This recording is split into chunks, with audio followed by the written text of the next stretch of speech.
Welcome to the D&D Fitness Radio Podcast, brought to you by your hosts, Don Saladino from New York City and Derek Hansen from Vancouver, Canada. In episode 48, we speak with world-class nutritionist Robert Yang.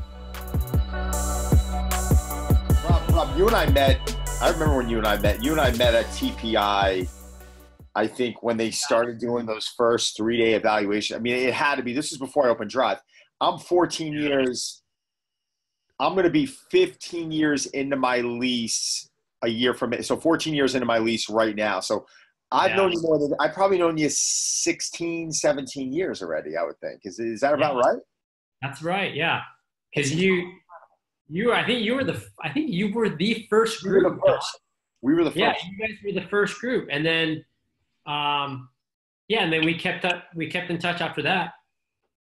Yeah. I remember meeting someone who actually loved nutrition more than I did. And I was like, oh my God. Rob's the one who got me into you're really the one. I mean, think about it. This is 16, 17 years ago. You're the one who got me into organic farming. And, you know, I didn't even know what the word biodynamic meant then. I mean, it's like, I think I learned all that stuff from you. So, you know, water and phytic acid and arsenic and all these, you know, terms that you started teaching me about. And I was like, oh shit, this is actually, this makes a lot of sense. And no, it's so funny because you just carry that stuff with you and it never became obsolete. I mean, all of that stuff, I mean, even the bars you were recommending, you know, 17, 18 years ago, you look at remember Coco Chia in the organic food bar, and you still look at the stuff in there and you're like, wow, this is still really good stuff. I mean, I know things have evolved a little bit since then, but nothing poisonous, obviously. So Derek, I wanted to bring Rob on because Rob, I mean, if you were to turn around to me and say top 2 best people you would ever speak to on the planet about nutrition, I would definitely put Rob on that list, if not one. And I'm not I'll send you that C note later today, okay? Damn right. Almost C notes there. But also the thing that impressed me about Rob is, you know, he knows a lot about power production. And when it was interesting because when I met Rob as a nutritionist for TPI, and this was when everyone was using those McKay golf grips and they were talking about golf fitness. And then, you know, to go out to the PGA show a few years ago, you see Rob Yang doing an Olympic barbell snatch overhead. And, you know, that is kind of what has become golf fitness now. And what I obviously agree with more now than, you know, 15 years ago. But it's interesting. I mean, there's definitely, I mean, I definitely want to dive more into nutrition today because I think that's way more universal than golf fitness. Your social media has been pumping lately. I'm really proud of you on that because, you know, you've definitely become probably my favorite nutritional social media account. I mean, every day, everything you're doing with the IGT, I want you to talk about that a little bit because what it seems like you're doing now is you're doing what you've always done. You've taught, you're just doing it to a much bigger audience. Yeah. I learned from the best. I mean, watching you, Don, and, Thanks. You know, so just trying to put out some good information, good content, you know, and it's what I enjoy doing that. So it's been, you know, a good process, easy process. It's pretty easy. It seems very easy and natural, but can you talk to us now? I mean, the first thing I want to hear about is how, you know, I want to hear a lot about nutrition today because I think this is probably the biggest question people ask me, you know, and they always want to learn. And I find it fairly simple because I'm a food quality guy, but can you talk about your evolution with, I mean, you were a big check guy, you were a check 4, you broke off, you went on your own. Yeah. Can you talk about how things evolve for you?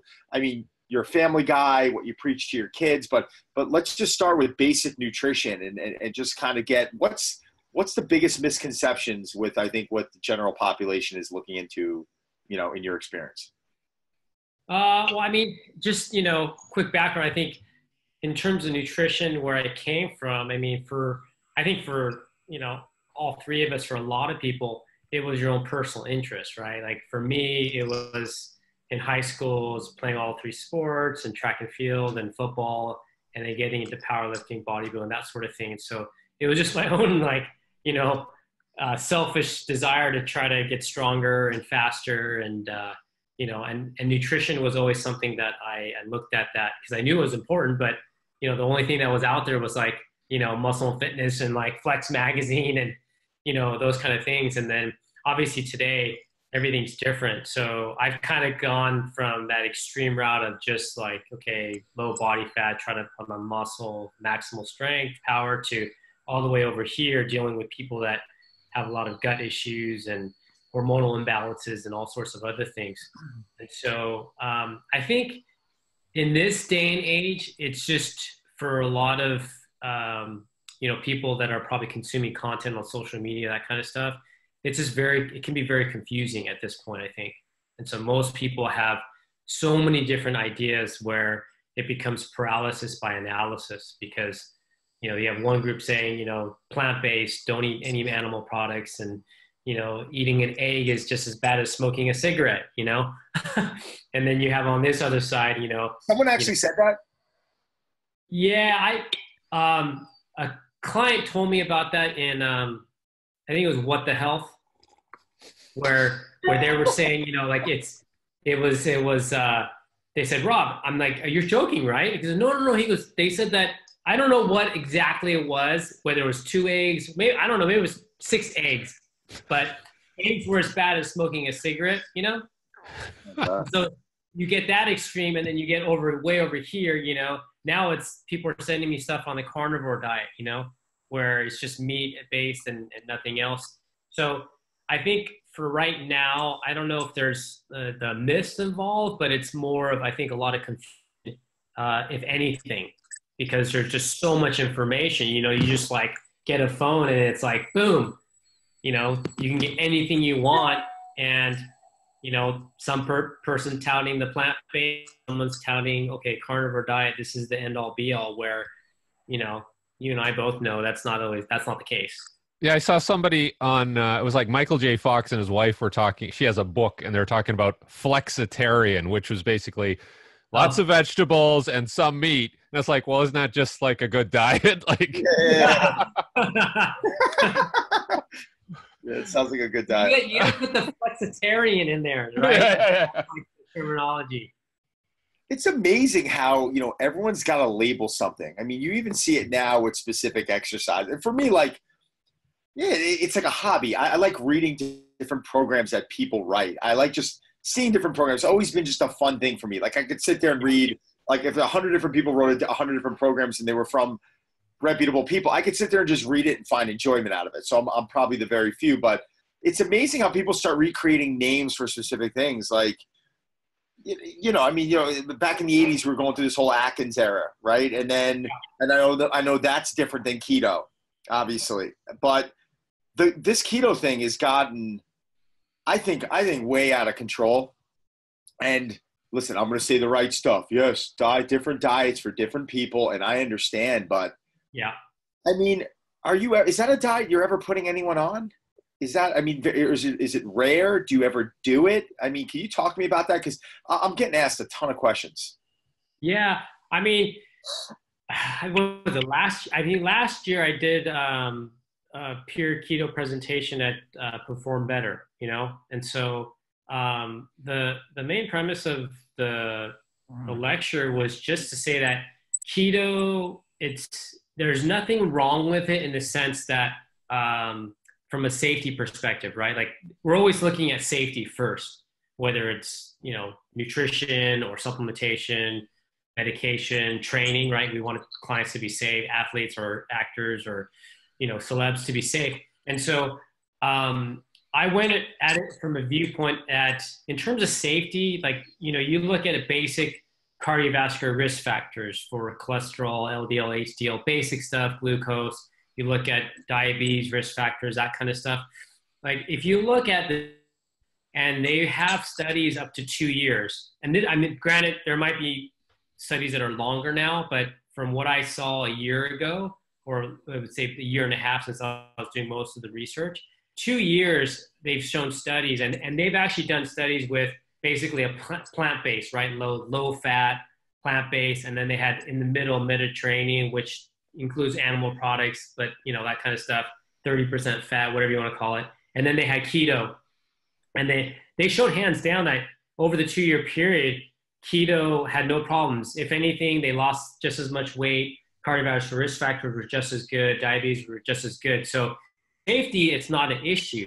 And that's what people get their, I don't know, they just get all twisted in their mind. They're like, oh my God, you're going to die from it. You won't die from it. Your body will adapt to it. So it's not that it's unsafe for someone to do. I think the biggest factor for most people is if they can do it and if they can be compliant on it. You know what I mean? And so, and then the other part of it was, well, what are you saying is keto? Like, Don, you alluded to the fact, you have Atkins, but that's not keto. And that's true. So when you look at pure keto, when we look at the actual literature, based on the 5 gram basically of nutrients, you're looking at a 4-to-1 ratio of fats to protein and carbs. So that's 93% fat. And then the remaining 7% is made up of carbs and protein. So in the presentation, I just said, well, what the hell does that look like? I don't know what 4-to-1 ratio looks like. Well, literally that is 2 pieces of bacon and probably about a tablespoon of coconut oil. That's 93% fat, 4-to-1 ratio. So for kids that have seizures with, pediatric patients, yeah, they got to eat that way because it's just as good as medication, if not better than medication, to quote unquote, not cure, but to stop their seizures. So in that context, like these kids have to do that. Now, a lot of people don't realize that most of the diets that are recommended are a modified keto, right? It's not 4-to-1 ratio. It's 93% fat. It's a higher protein ratio, that kind of thing. But even during the presentation, I told people, I said, look, I go, do you have to go keto? Like, do you have to do 93% fat? And even some of the top researchers in some of their papers, they were, discussing the results and saying, oh yeah, the lower carbohydrate intake was, really, really good. But they didn't say that the results from the study were from a high ketone production. Basically, they said the biggest factor was that insulin was lowered. So I think a lot of people are missing the boat in the sense that, they're going on keto. They're like, oh my God, like I'm losing weight, blah, blah, blah. And who cares if it's water weight and some fat weight, whatever, like they're losing weight. So they're progressing. That's what motivates people when they progress. But my viewpoint is that, do you have to absolutely go to keto? You don't. The most important thing is for most people that want to lose body fat, which that's 99% of people, is you got to reduce your insulin levels. That's the most important factor. You know what I mean? Right. So that could be, going from 300 grams of carbohydrates and just going to 200. Right. Without all the suffering. You know what I mean? Right. No. Totally. So, I think, so the safety is just the big question is, okay, do you need to go keto, which you probably don't. And then the other factor is, well, can you be compliant if you're going to go that way? And the problem is most people can't be compliant. They can do it for 90 days, maybe even, longer than that, but then they come off of it and then it's like the tide comes in, like, they gain all the weight back. Yeah, I even argue that. I mean, I'm seeing more people who are leaning on it almost as like a yo-yo effect. Like they're using it as a means to just drop weight fast. And I'm like, it's the same thing I say about intermittent fasting. Like, listen, I am not a nutritionist. I'm a nutrition enthusiast.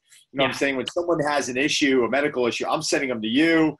I'm sending them to Robin. I'm sending them to our other guy, Adam. Like, there's people that I'll send who'll do a much better job. But, when someone is, eating like crap and then they go and they get on keto and they drop weight and they eat like crap again that following weekend, or someone's coming to me and they're doing intermittent fasting and they're asking me about IF, I'm like, you shouldn't be doing IF. Like, you're using this as a crutch for the vodka and the 2 burgers you're going to have tonight. Like, that's not like someone like IF. Like, I believe someone like you could do IF, or someone like me could do IF and actually maybe see some benefits depending on what our goal is. But I think these things can become weapons for people. Like, yeah, are you going to die from it? I doubt that's going to happen. But I truly believe that you could put yourself through some mental shit by this consistent yo-yoing and not really establishing good views and good beliefs and understanding, like, no, nutrition is just about moderation and food quality, and like, don't make it so complex, right? No, absolutely. I think that's very, very true. Derek. Yeah, I wanted to ask Rob, because I know I had asked you, Don, like my mom, she's in her 70s, Chinese, Chinese diet, but her side of the family tends to be borderline diabetic. Like my grandmother had it, and she ate some weird stuff too. But, what do you do with those types of people who are older or used to the, whatever traditional diet they've had? Where would you push them if they are borderline diabetic? Yeah, I'm definitely understand that situation. My grandmother on my father's side diabetic, and my dad's diabetic as well, has been for probably 30 years, because he's 80 now. So, so the thing with that is, I find that it's usually, I don't know about your mom, but I think some of the sort of American sort of dietary habits get into play in regards to that. So although they have, at least 50 to 60% of their traditional diet, whether it's a Chinese, diet or Korean types of foods, I find that some of the American types of practices comes into play. And so that's usually processed foods, whether it's sugar or processed food that comes into play. So typically with someone like that, you probably need to go and investigate kind of what is going on. I'll go to my parents' house and I'll just go look through the freezer and the refrigerator, and I see like 3 or 4 cartons of ice cream, and, just the other day, my dad's like, hey son, my weight's usually stable at 148, but now it's like 154, or, 153. And I go, well, Dad, what are you doing? And I said, well, are you having ice cream? He goes, well, yeah. I go, well, how often? Every night. And I go, well, Dad, having ice cream every night, probably not ideal when you have diabetes, Yeah. But he's 80 years old, right? So what am I going to say to him, right? Like, he's like, well, I enjoy it. Well, I go, well, let's have you enjoy it maybe 3 times a week instead of every single night. Yeah. It's like talking to my dad. It's the same thing. Yeah, my parents love going to Costco and just buying all this stuff, right? Like this, right. It sits around the house. Yeah. So it's some little things that go in, because most people say, oh, I eat quote unquote healthy, right? And then I get their food journal. I'm like, well, your goal is, or your medical condition, this is not healthy. Like we need to make some changes here in order for you to get healthy or to reach your goal or whatever that is. So I usually find there's something in there, because if you ate just a traditional Chinese diet, there's probably not going to be that many two things wrong with it. You know what I mean? Or Japanese or Korean or whatever. But usually there's sort of that. I'm blaming Americans for that. I'm blaming myself for that influence. But it's something in there. That's classic Costco, right? And with our heritage, they're going to buy a huge bag of popcorn or whatever, and they're not going to waste it. There's no wasting of food. You have to finish all the food, right? There's those little factors that are involved in those kind of situations. I love the justification, though. It's like, oh, it's on sale. Or, oh my God, look at this! Look at this bag. This is literally a jumbo value bag. As big as Don of Doritos. Like, this is fantastic. That's right. I was getting on Mel's case the other day, because we, on weekends or whatever, we like to allow the kids to have some fun. But like during the week, she's bringing the stuff home. I'm like, what's this for? She's like, no, it's for Saturday when they're having movie night. I'm like, yeah, but you're bringing it in Monday. And Donnie the other day, like I literally find him sitting in the pantry. He closes the door. He's sitting bags of chips. I was like, no, we got to put it. I want my kids to have a good time, but there's got to be a little structure here. Talk to me. You use the words healthy eating, which I think a lot of people still. I think a big reason why the nutrition world community, call it what you want, is so messed up is because people don't really understand healthy eating. You could see a guy on the cover of a magazine and assume that's healthy. Yeah. It took me, God, I've been doing this professionally for 20 years. You probably maybe even have me beat, because I know you're a little bit older than me. Not a lot, just a little bit. A little bit. A little bit. You look younger than me, but still, I got to point that out. But healthy eating, I mean, when someone looks ripped, they look in shape, it doesn't necessarily mean that they're healthy. You look at bodybuilders, I mean, no offense to some of my friends, they're some of the most unhealthy people. Can you talk about that, weighing that line? Because, we want to look good, we want to feel good, but then there's so many things, you speak about hormone function more than anyone. And there's so many things you got to put into your body that, you may not see a bodybuilder consume, right? Yeah.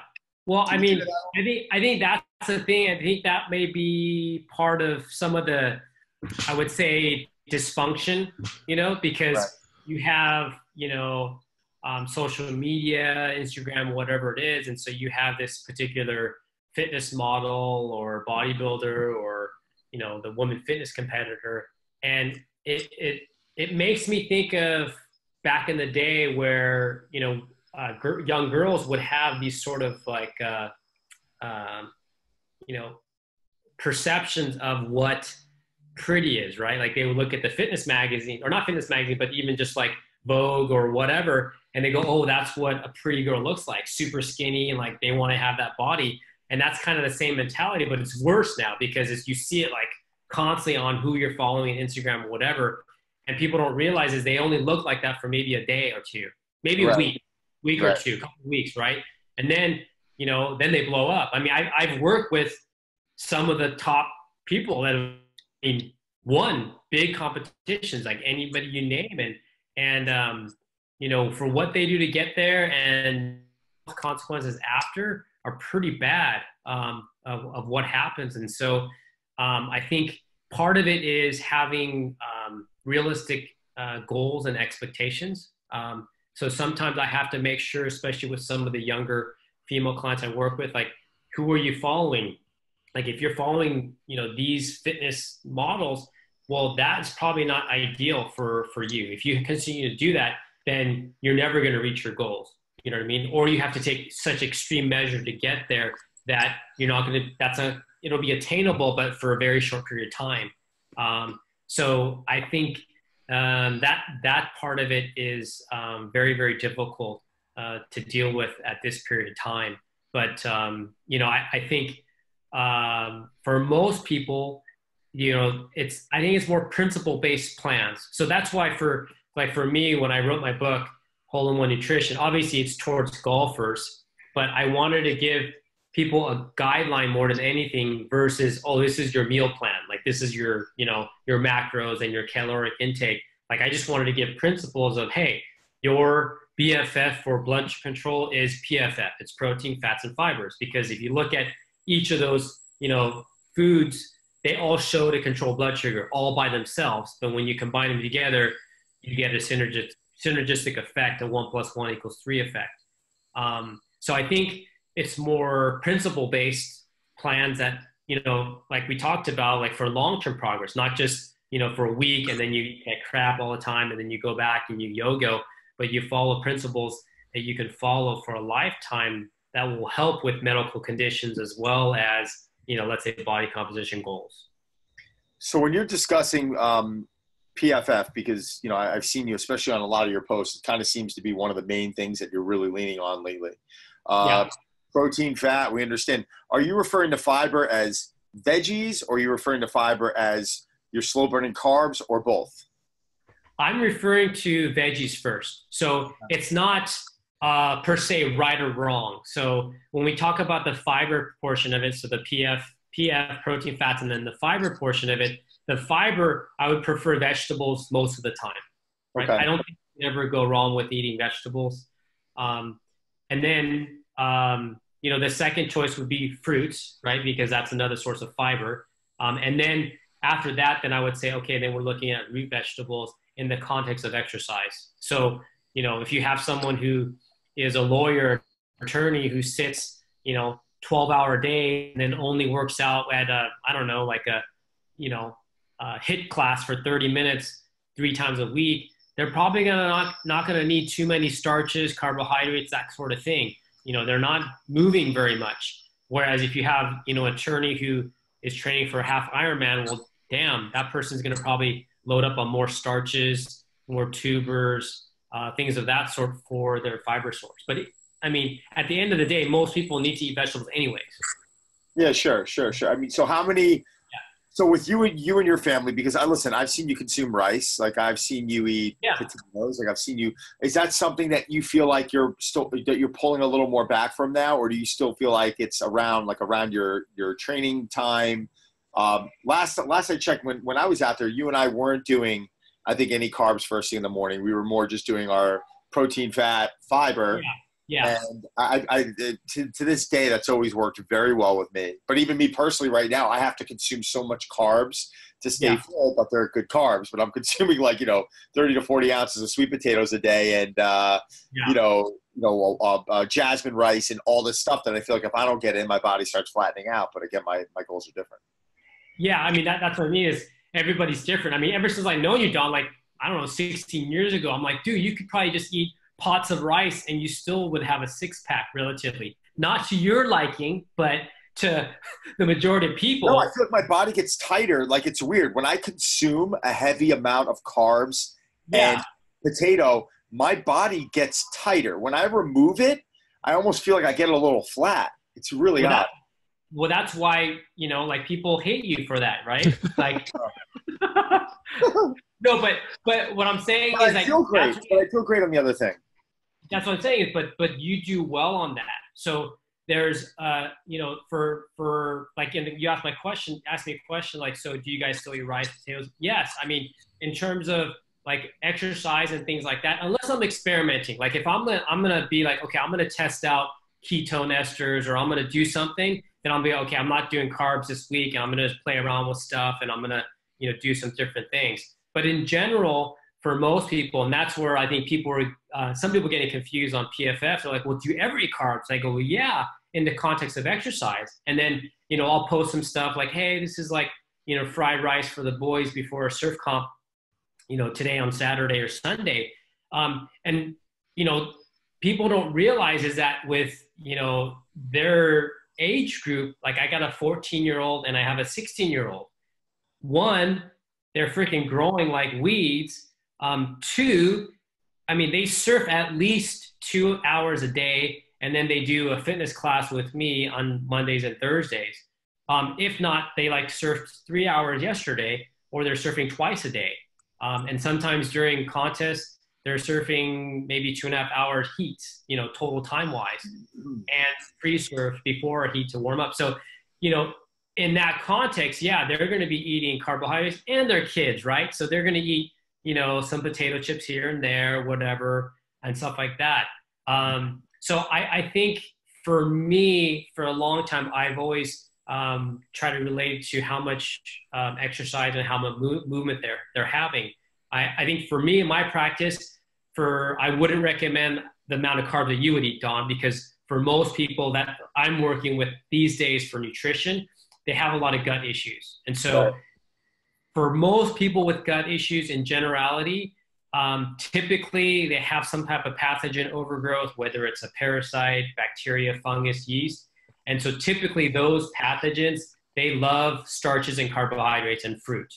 So usually when they eat too much of that, or sometimes any of it, they load up really quick because basically these pathogens, what they do is they take the blood sugar or the carbohydrates and they ferment the heck out of it. Anytime you ferment it, it expands and, that's where people get bloated and distended. So for the type of people that I'm working with these days, I have to be very careful with that intake. Now, it doesn't mean they don't ever have it, but until we take care of the overgrowth, we have to really kind of limit it to basically kind of starve them out, so to speak. All right. I know Derek's got a question over here. Oh, yeah. I got a couple. I'm going to play the Asian card here. And is one rice more evil than another? You got white rice, you got brown rice, you got sticky rice. What do I tell my Asian people? Basmati rice. For me, I grew up on the sushi rice, the sticky rice, right? The short grain. But then, when I got married and everything like that, my wife and I discovered Thai food and jasmine rice, and then my sister got married to an Iranian, so now we do basmati rice. I think there's definitely some differences in regards to the type of rice. But I think at the end of the day, when you're going to be having rice, I would suggest having it either before or after exercise, weight training, cycling, swimming, surfing, whatever you're doing. And at that point, it doesn't really matter. Like to me, I would just say, if you like sushi rice, have sushi rice. If you like basmati rice, then have that, because you're going to eat it with chicken and a salad or whatever else, which is going to completely change the dynamics of how your body's going to process carbohydrate. It's going to slow everything down anyways. And plus, we want to get a little boost in your blood sugar for recovery after exercise.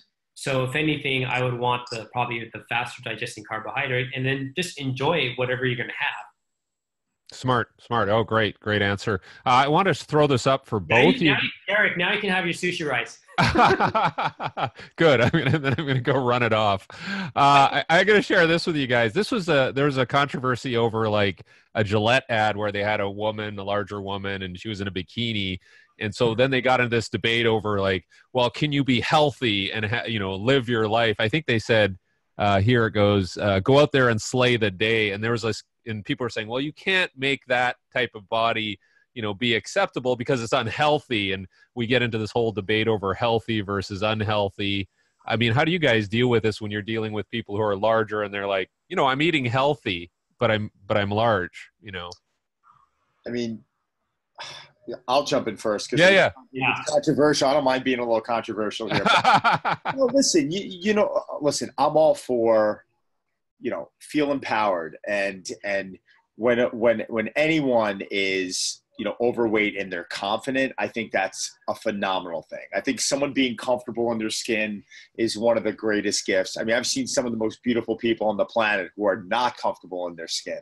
So the first thing I want to say is I feel like as a human being, if you have confidence, that's a great thing. And if you don't, guess what? Join the club of a billion other people out there who have insecurities like the rest of us. And trust me, I understand it. But I think, getting down to the health issue. And I think, if a woman is, overweight, or if a guy's overweight and they're comfortable in their bathing suit, I applaud that. On the other hand, if they're unhealthy and they're putting themselves at risk, you're then, God forbid you're not around, or God forbid you drop dead of a heart attack or something terrible happens and now you got to abandon your family. I mean, there's so many things to think about that are beyond you. You might have there's so much more than I think about. So yeah, Derek, I agree with it. I think first off, I applaud anyone who's comfortable in their own skin. Fantastic. Because there's been plenty of times in my life where I haven't been comfortable in my own skin. Okay. But be healthy, set a good example, try and, be energetic, feel good about yourself. And, that's kind of where I stand. Yeah. I think it comes down to that. Are you comfortable in your own skin?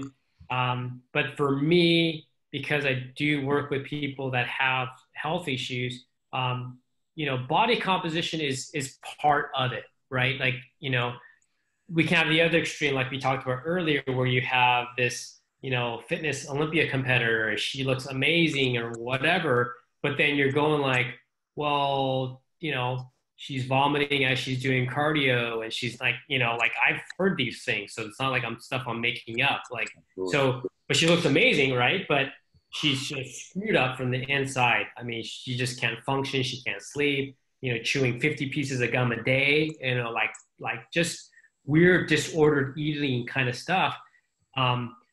Whereas, with someone that, they may be a little bit overweight or whatever, but if they're comfortable in their skin, they're enjoying their life, then there's nothing wrong with that. I think the only problem I think comes into play is if they're having, issues in terms of their blood panels, or they're starting to have gut issues or hormonal issues, or they're not having their period, or they're having their period 2 weeks and then they're having the period in 3 weeks and they're having it for, in another week. I mean, those are all signs that there's some kind of dysfunction going on. So body composition isn't only what we look at, but it can be one factor that obviously we can look at to see if, okay, someone needs to maybe start changing lifestyle factors in terms of their exercise or nutrition, or even, how they de-stress. That could be part of it too. So I think, you have to look at it not just from one angle, but I think a number of different angles for sure. One question before I jump off topic, because I definitely want to ask your opinion. And I know, God, we're 45 minutes into the talk already. I could speak to you for a couple hours, but we're trying to keep these to about an hour. I wanted to ask you about, and you're the one who you introduced me to intermittent fasting. Yeah. God, you were playing with it when you were playing with this probably 6-7 years ago. I mean, I know fasting's been around for decades. I mean, it's been around for such a long time. It's nothing new. But I remember you were one of the first guys that I knew to play around with it, and then I played around with it a little bit. How many years has that been? Actually, that was since 2010. Wow, so that's 9 years already. Yeah, and I mean, I'll give credit what credit is due. I was presenting at a conference with JB John Berardi, and he says it in his free ebook. He says, I'm not the creator of this. It's been there for a while. I forgot who the guy was that was really advocating it. But John just took it and just experimented with himself. And the book is about an experimentation. And so we were just chatting. I'm like, dude, what are you up to? And he was like, what are you up to, Rob? And he's on fasting. I'm like, you're like the 6 meal a day guy. You know, like he was known for 6 meals a day, every day. And I was like, this is really, you know, counterintuitive for you. He goes, totally. But he just intrigued. He goes, you should try it. Just let me know what you think. So I just started playing around with it. And I think with IF, it depends on, one is what your goal is. And then two is the biggest factor is what your schedule is. So if your schedule will allow you to do it, then I think it's okay. But I think it really depends on, to what your goal is, what your schedule is, and, and obviously there's some other lifestyle factors. And the reason why I say what your goal is, like for me, in my, I guess I would say season of my life, like I'm not like training I still train 4 to 5 times a week. That's just me, who I am. But am I going after records of, trying to deadlift triple body weight and that kind of stuff? Like, I'm not doing that anymore. Like, I train because I enjoy training. And so for me, like, I'm not trying to be like, get up to 200 pounds or anything like that. So for me, IF fits my schedule because for me, the most precious time for me is in the morning between 5 to 6:30 before my kids get up, where I can actually read, do research, or write. And so for me, that's a good time for me. And so I would rather not be bothered with eating at this period of time, not that it takes a ton of time, but I have other things to do. So I don't do that. And then my schedule allows me to, like, when I'm done with you, talking with you guys and talk to a few clients, I'm going to train and then I'll break my fast and I'll eat that way. But I'm not trying to, like, my body weight's probably the lowest it's been, like low 170s. And I'm okay with that. I surf with the boys maybe 3 times a week or whatever. But that's just where my goals are at. Whereas if I'm like, hey, I want to get up to 190 or 195, then I'm going to eat breakfast. I'm going to eat 6-7 times a day probably to get there. You know what I mean? So I think it depends on that. And the biggest mistake that I'm seeing with all the questions I'm getting from people is that they're training in the morning and they're fasting. Yeah. So basically what they're doing is they wake up because they have to train between 5 to 6, and then they fast from 6 to 12. So they don't eat anything, and then they wonder why, oh my God, like my strength went down by 35%, 40%, I'm losing muscle mass, blah, blah, blah, blah. I get up and I'm getting lightheaded. Well, it's because you haven't eaten. Like, you have to have the right schedule to do it properly. Otherwise, don't even bother doing it. It just won't happen. You also eat pretty beautifully, though. Like, if you break down, and I don't mean from a bodybuilding standpoint, I mean like just a balanced diet, and you get a good array of vegetables. I've gone food shopping with you and Angie. You guys really rotate foods really well. I mean, even in the past when you guys would want to have some type of a dessert or something fun, it's from the best ingredients on earth. I mean, you're someone that I feel like has earned the right to experiment with this. In my opinion, I feel like 90% of the people that are jumping into this, and that might be a very modest figure there, they don't have the right to be doing it. They're using it as a means of, I pigged out last night and I'm just gonna fast. I mean, they're not really taking a food as medicine approach, and that's what I'm trying to steer people away from. I'm like, you got to get your diet in check first. Yeah, exactly. And all that other stuff, your sleep, your rest, your recovery. that's got to all be in check before you deserve the right to start messing with IF. I mean, do you agree or disagree with that? No, absolutely. I think you have to have foundational, principles. Like you have to have the foundations to basic squat, deadlift, pressing overhead, like a proper horizontal press. Like you have to have the basics before you start adding chains and bands and whatever else. Like you have to have the foundational stuff. And you're right. Like that's the biggest problem, is because it's so promoted on social media or whatever, there's no basic foundational eating habits that are created. And so sometimes it creates more dysfunction. And then, like I would say probably 20, 30% people, they do it and they don't see results, because if anything, like they have a lot of stress and they have hormonal dysfunction, which doesn't allow them to actually do it. They actually have, they're hangry all the time. They're moody, they're anxious, everything's up and down because they just don't have stable blood sugar to begin with. Mm-hmm, mm-hmm.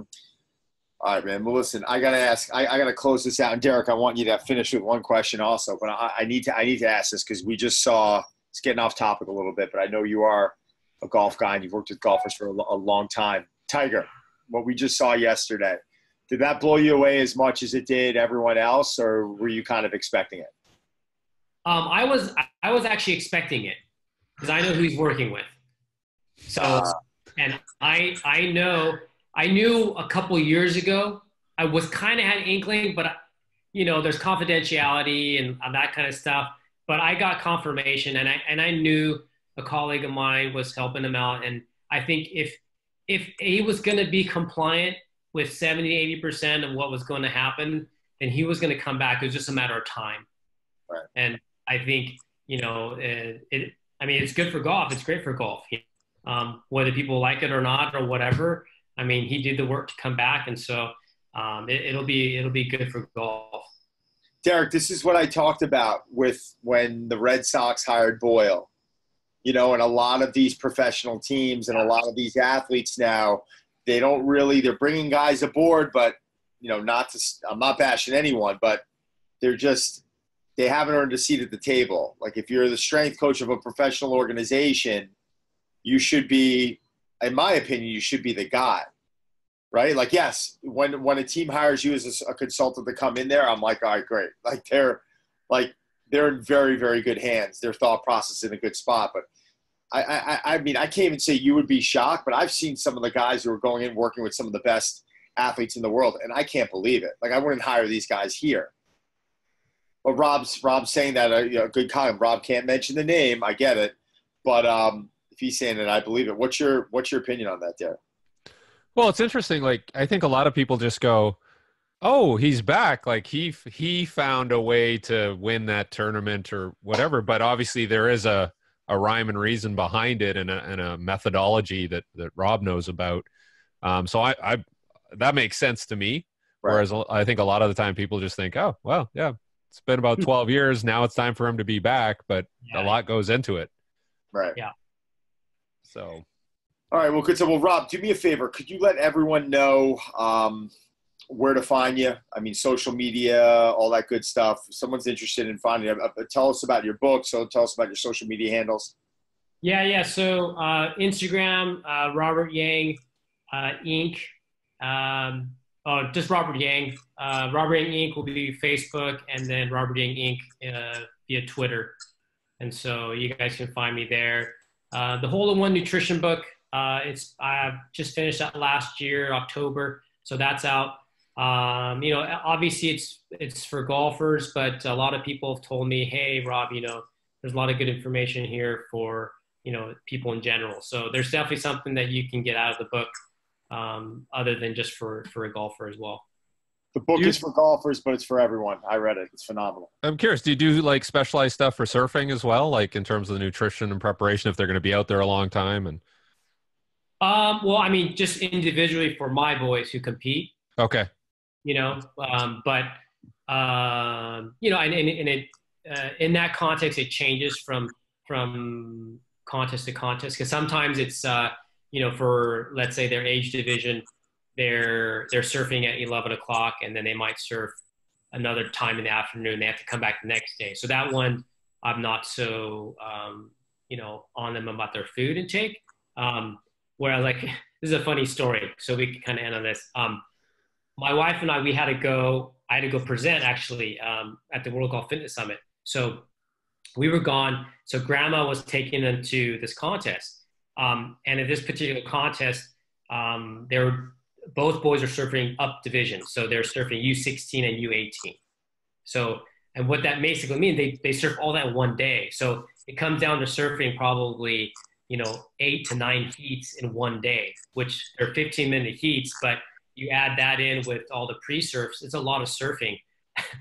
And then the surf was probably 6 to 8 feet. So it was big. So there's a lot of paddling involved on those days. So anyways, I'm not hearing anything from my mom. Like they made the first round. So I'm like, okay, awesome.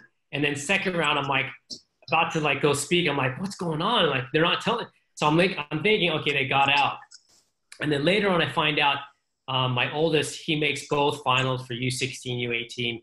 And like my youngest, he didn't make it all the way. He made the semis or whatever. And he's like, Dad, like Caleb got a 9. Basically scored waves out of 10. He got like a 9 and an 8 or something in the semifinal. And then I didn't hear anything. So I'm like, okay, I hope everything's all right. And then I get word that he got last place in the finals for U16, U18.